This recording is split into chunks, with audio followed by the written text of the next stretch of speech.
네, 수험생 여러분 안녕하십니까? 수종쌤입니다. 자, 오늘이 6월 30일이고 이제 내일부터 7월이죠? 재수생 여러분은 특별히 날짜가 가는 게 중요치 않은데요. 고3 학생들은 7월이면 이제 기말고사가 조금씩 끝나가고 여름방학을 맞잖아요.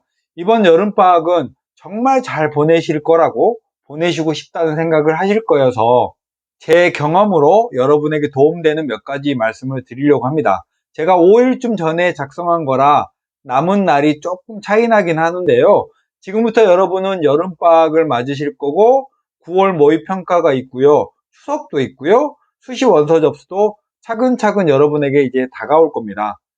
그 중에서 여름방학이 이제 처음으로 다가오는 기회잖아요. 지금 이 순간에 고3 학생들은 기말고사 보시잖아요. 7월 한 4, 5일 정도 되면 기말고사가 끝날 텐데 그리고 나서 여름방학까지의 기간도 정말 중요합니다. 남들이 흘려보내거나 방심하기 쉬운 그런 순간이 여러분에게는 기회가 된다는 사실을 잊으시면 안 돼요. 오늘은 여름방학 얘기를 좀 해볼까 합니다. 여름방학은 겨울방학보다 길진 않잖아요. 3주나 4주밖에 안 되는 시간이어서 수능의 4과목, 세분해보면 국영수, 탐탐 5과목까지도 되는데요. 이 5과목을 다 어딘가에 가서 수업 듣겠다, 이런 생각은 좀 오버라고 생각됩니다. 다 들을 수는 없어요. 2과목 정도만 여러분이 다니던 학원에 가서 수강을 하던지 이렇게 하시지, 이 여름에 다 잡아보겠다고 새로 어떤 강좌들을 더 많이 막 수강하고 이런 거는 절대 반대입니다. 나머지는 지금까지 공부해왔던 것들을 복습하시거나 이렇게 하시고요. 이번 여름에 잡고 싶은 한 2과목 정도만 집중해서 강의를 듣는 게 훨씬 더 바람직합니다. 다 잡겠다고 하다가 다 놓치는 경우를 저는 너무 많이 봤거든요.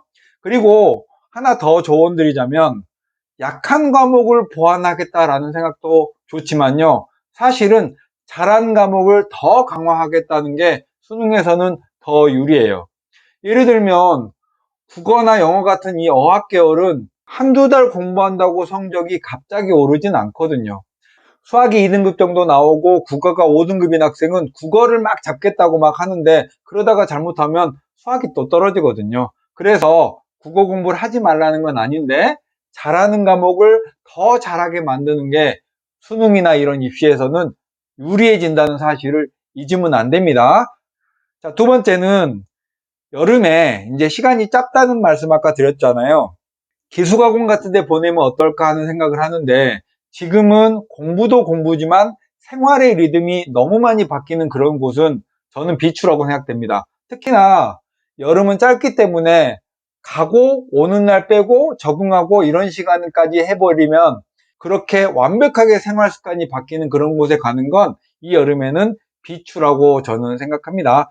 여러분이 판단해서 결정하시면 되는데 이런 식으로 보낸 학생들이 실패한 경우를 좀 많이 봤어요. 세 번째, 여름에 학원을 이제 옮겨가지고 공부하는 거에 대해서 여러분들이 많이 또 고민하세요.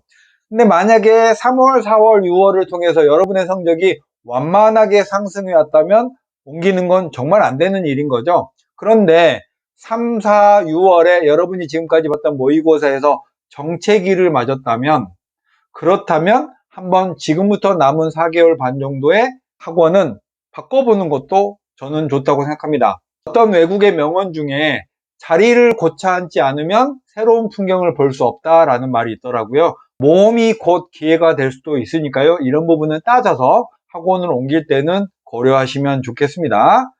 다음에 이 여름에 이제 수시 준비를 해야 된다고 여기저기에서 말씀을 많이 하는데요. 여러분들이 만약에 학생부 교과 전형을 지원하려는 학생은 지금 할 일은 없어요. 학생부 종합전형, 즉 비교과 활동을 바탕으로 해서 지원하는 학생부 종합전형은 지금부터 자기소개서를 쓰는 일부의 대학에 지원하고 싶은 학생 여러분은 그 대학에 진학하고 싶은 모집 단위에 맞춰서 주말에 조금씩 시간을 내서 자기소개서를 한번 끌적끌적 하면서 써보세요. 본 수능 공부에 방해되지 않는 범위 내에서. 그 정도 하면 되고요. 논술을 염두한 학생들은 지금까지 준비 안 했다면 이번 여름은 본격적으로 준비를 시작해야 될 시기죠. 수시의 정보를 습득한다고 해서 그 정보를 얻는데 너무 많은 시간을 소비하는 건 주객이 전도된 거고요. 이번 여름은 내가 어떤 대학에 가고 싶어? 어떤 전공을 선택하고 싶어? 이런 생각을 간간히 조금씩 해보시는 걸로 수시 준비는 충분합니다.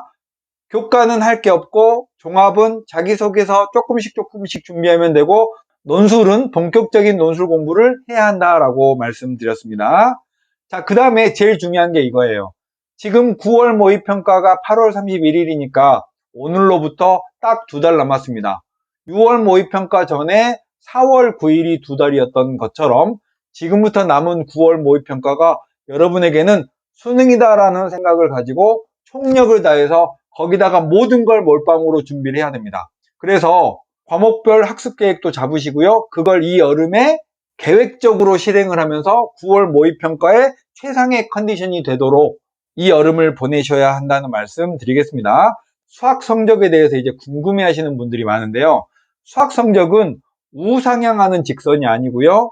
한참 성적이 정체되다가 갑자기 어느 날 두세 개 또 맞고 또 정체됐다가 또 오르는 이런 완만한 계단식 구조예요. 그래서 지금 점수가 안 오른다고 발전이 없는 건 아니고요. 전보다는 접근하는 게 많은데 점수는 비슷비슷하다 이런 분들은 발전하고 있는 거예요. 어느 날 갑자기 두세 문제 더 맞히면서 점수가 10점 이상 상승할 수 있으니까 마음 급하게 먹지 마시고 지금까지 해오던 방법을 유지하시는 게 좋다고 생각이 됩니다. 자, 결론은요.